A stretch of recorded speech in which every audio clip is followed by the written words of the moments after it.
재판부에서 하나 묻겠습니다. 몇 가지만 물어보겠습니다. 뭐 간단하게 대답해 주시면 될 것 같습니다.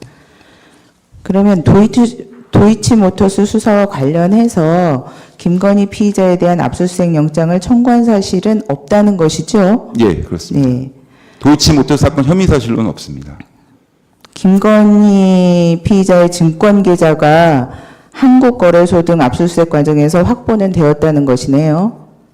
한국거래소에서 이상거래 회신을 해올 때 이상거래가 있다고 할 때 누구의 무슨 계좌, 어떤 내역, 누구의 무슨 이렇게 돼 있기 때문에 그 이상거래 연고는 김건희만 있는 건 아니고요. 예. 그 여러 사람들에 대해서 추가로 저희가 구체적으로 계좌 추적을 진행한 겁니다. 아, 한국거래소에서는 정확한 압수수색 영장에 의해서 확보된 계좌는 아니네요. 증권 계좌라는 게. 증권 계좌는 압수수색 영장으로 확보한 겁니다. 계좌 영장으로.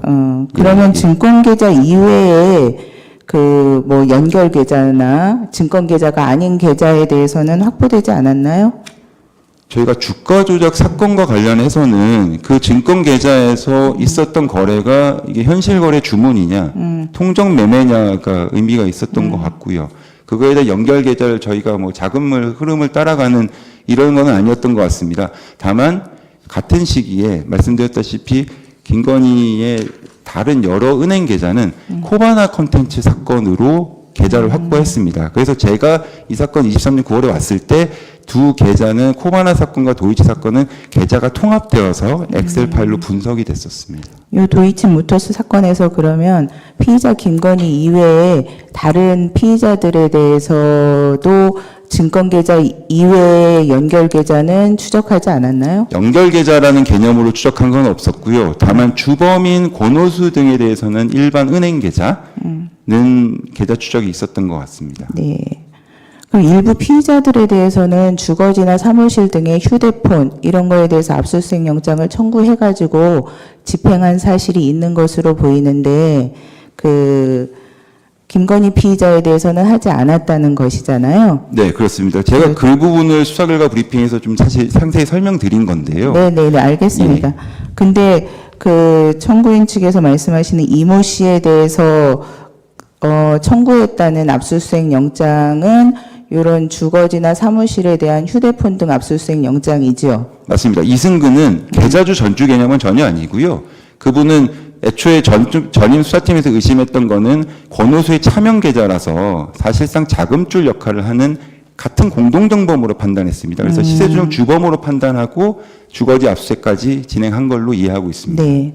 근데 기자들한테 설명하실 때 그 압수수색 영장이 청구되었다가 병행 수사를 하고 있는 중에 압수수색 영장이 청구되었다가 통기각된 이후에는 청구하지 않았다라고 할 때 압수수색 영장은 이런 주거지나 사무실에 대한 휴대폰 등 압수수색 영장을 의미하는 것이죠. 예, 맞습니다. 그런 장소, 물건에 대한 압수수색 영장을 말씀드린 겁니다. 그렇죠. 계좌에 대한 압수수색 영장이 네네, 아니고. 아닙니다. 예. 그래서 기자들도 그런 의미에서 압수수색 영장이 청구되었다가 기각되었다라는 취지로 알아들은 것이죠.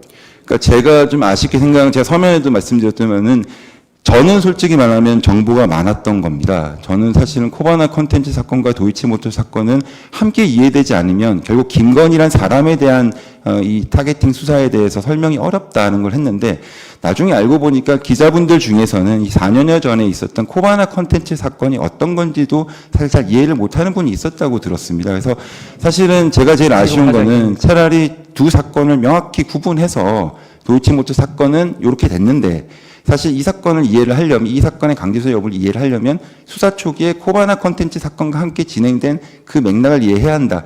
이 말씀을 드린 이유는 말씀드렸다시피 추미애 법무부 장관께서 2010년 10월에 그 수사지휘권을 부분은 많이 배제할 때는 말씀하셨고요. 네. 그러면 기자들이 잘못 이해한 것은 어떤 기존의 맥락에 대한 몰이에서 비롯된 것이다. 이렇게 말씀하시는 그러니까 그 건가요? 부분을 제가 좀 더 잘 설명을 드렸으면 어땠을까라는 아쉬움이 있고요. 그리고 사실 저는 솔직히 말씀드리면 저는 제가 그 즉답을 하는 질의응답관에서 즉답을 계속 서서 제가 몇 시간째 하고 있었는데요. 그 과정에서 저는 계속 제가 아는 거를 충분히 설명드리려고 했습니다. 이러저런 4년여의 기간을 제가 수사팀이 아니었던 시절도 정확한 내역은 모르나 저는 이렇게 이해한다. 기자분들이 이런 부분을 이렇게 이해하시는데 도움이 됐으면 좋겠다. 그래서 충분히 설명을 드렸다고 생각합니다. 근데 결과적으로 나중에 가서 보니 이게 뭔가 섞여가지고 이해를 잘못하신 채 이렇게 결론이 기사가 났었고 또 거기에 대해서 검사가 수사결과 브리핑할 때 잘못 설명했다. 마치 의도적으로 숨기려고 했다. 이렇게 말씀하시는데 말씀드렸다시피 저는 그걸 숨길 이유가 없고요. 제가 한 수사가 아닌데 책임질 일도 아니라고 생각합니다. 그래서 저는 그렇게 할 이유가 없기 때문에 설명을 좀 아쉽게 했던 부분은 죄송스럽습니다만은 호의로 답변 알겠습니다. 드린 건 없습니다. 여기까지 하겠습니다.